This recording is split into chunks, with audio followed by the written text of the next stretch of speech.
YCP ప్రభుత్వ భ్రమల్లోంచి బయటకు రాలేకపోతున్నారా లేక ప్రభుత్వం చేతగానితనంగా భావిస్తున్నారా అని హోంమంత్రి వంగలపూడి అనిత అధికారులపై మండిపడ్డారు. పెన్షన్ల పంపిణీ కార్యక్రమానికి సకాలంలో హాజరు కాని తహసీల్దార్, ఎంపీడీఓలపై చర్యలు తీసుకోవాల్సిందిగా జిల్లా కలెక్టర్ను హోంమంత్రి ఆదేశించారు.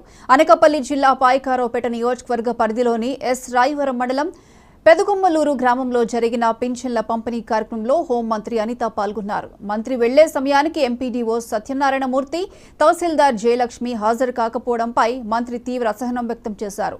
కొద్దిసేపటికి సమావేశం వద్దకు చేరుకున్న ఎంపీడీఓపై మంత్రి తీవ్ర ఆగ్రహం వ్యక్తం చేశారు. అప్పటికి కూడా తహసీల్దార్ రాకపోవడంపై మంత్రి మండిపడ్డారు. ఇప్పటికైనా అధికారులు రాజకీయాలు చేయకుండా ప్రజలకు అందుబాటులో ఉండాలని హెచ్చరించారు. ఇకపై పద్ధతి మార్చుకోకపోతే పరిస్థితులు వేరేగా ఉంటాయని మంత్రి అనిత హెచ్చరించారు. మేము కూడా పౌరాలు పిలిపిస్తా ఉంటే మీకు కూడా సిస్టంలోకి వస్తారేమో. మీరు ఎంతమందికి ఇన్ఫర్మేషన్ ఇచ్చారు నాకు చెప్పండి. మీ ఆఫీసర్స్ ఎంతమందికి ఇన్ఫర్మేషన్ ఇచ్చారు ప్రోగ్రామ్ అటెండ్ అవ్వమని? కార్పొరేట్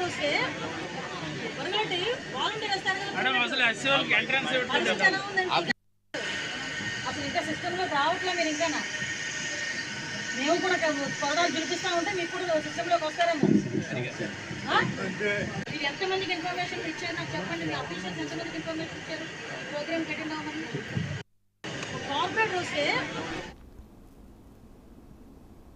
ఖమ్మం జిల్లా తిరుమల